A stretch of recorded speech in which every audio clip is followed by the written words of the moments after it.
Bonjour et bienvenue. Alors voilà, après des mois, des années de travail acharné, un objectif financier majeur est enfin atteint. C'est un sentiment incroyable, on est d'accord.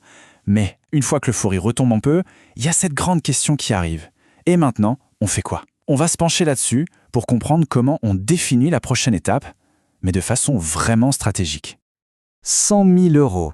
Voilà un chiffre qui parle, n'est-ce pas? Pour beaucoup d'entrepreneurs, c'est le premier grand cap. C'est le chiffre qui vient confirmer que, oui, le modèle économique est viable et que tout ce travail, il paie. C'est une réussite bien réelle, un objectif qu'on a visualisé encore et encore. Et ça y est, on y est.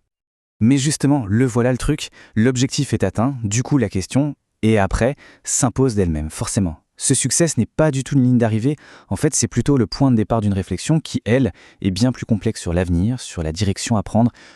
Et c'est là qu'on retrouve cet instinct, vous savez, très naturel chez l'entrepreneur. Ce sentiment, il est parfaitement résumé dans notre source par cette phrase d'Anis qui dit « Prod, je suis fier et j'en veux plus ». C'est cette faim, cette envie de ne surtout pas s'arrêter là, c'est ça le moteur de tout. D'ailleurs, cette envie, elle se traduit très vite en chiffres, très concrètement.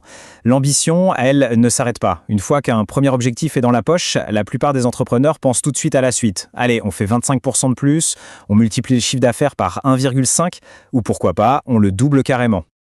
Donc le désir commun, il est limpide. On veut faire plus. C'est une pulsion quasi universelle pour quiconque a goûté un peu au succès.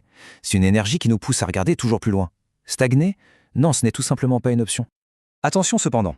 Il faut appliquer un filtre crucial. L'ambition, c'est génial, mais elle doit rester ancrée dans la réalité.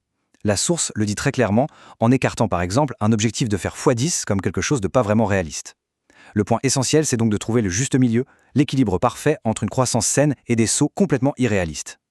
Et c'est vraiment ici que la malice bascule. On passe du quoi, c'est-à-dire vouloir plus de revenus, au comment. Et c'est la question d'Ahmed dans notre source qui sert de pivot parfait.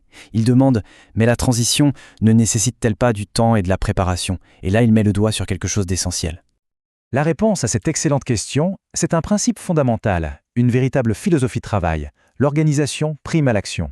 Agir sans avoir de plan, c'est un peu comme courir dans le vide, on s'épuise pour rien. Et cette fameuse organisation, on peut la découper en 3 étapes très claires. Premièrement, on réfléchit à son objectif. On prend le temps. Deuxièmement, on organise le plan pour y arriver. Et troisièmement, seulement après ces 2 étapes, on agit. Mais on agit avec clarté et précision. Et cette première étape, il ne faut surtout pas la prendre à la légère. La source est formelle là-dessus. Sans cet exercice de réflexion sur son objectif, on n'irait nulle part. C'est cette pause stratégique qui donne un vrai sens, une vraie direction à toute l'énergie qu'on va déployer ensuite. C'est pour ça qu'il faut introduire un concept vraiment puissant, le chiffre sérénité. Là, on ne parle plus de croissance juste pour la croissance. Non, on parle de définir le chiffre d'affaires dont on a besoin pour vivre sereinement, avec une véritable tranquillité d'esprit. Ce concept, il transforme complètement l'approche. La question n'est plus combien est-ce qu'on peut gagner en plus. Non, ça devient un défi personnel, une introspection. Il s'agit de définir son propre chiffre sérénité. Et voilà le bénéfice immédiat de faire ça. Une fois que cet objectif personnel qui a du sens est défini, tout le reste devient beaucoup plus simple. Ça devient une boussole qui va guider chaque décision, chaque action, chaque nouvelle stratégie. Et attention, cette approche, ce n'est pas du tout un frein à l'ambition. Bien au contraire. Comme l'indique la source, avec une bonne organisation, atteindre le 1 million d'euros de chiffre d'affaires en quelques années, ce n'est pas une blague. C'est la preuve qu'un plan clair, réfléchi, peut mener très très loin. Ce qui nous amène à la question finale, celle qui, au fond, résume tout l'enjeu de cette réflexion. Parce que sans un objectif clair, sans ce fameux chiffre sérénité pour servir de guide, il n'y a pas de véritable direction. On avance, mais où va-t-on?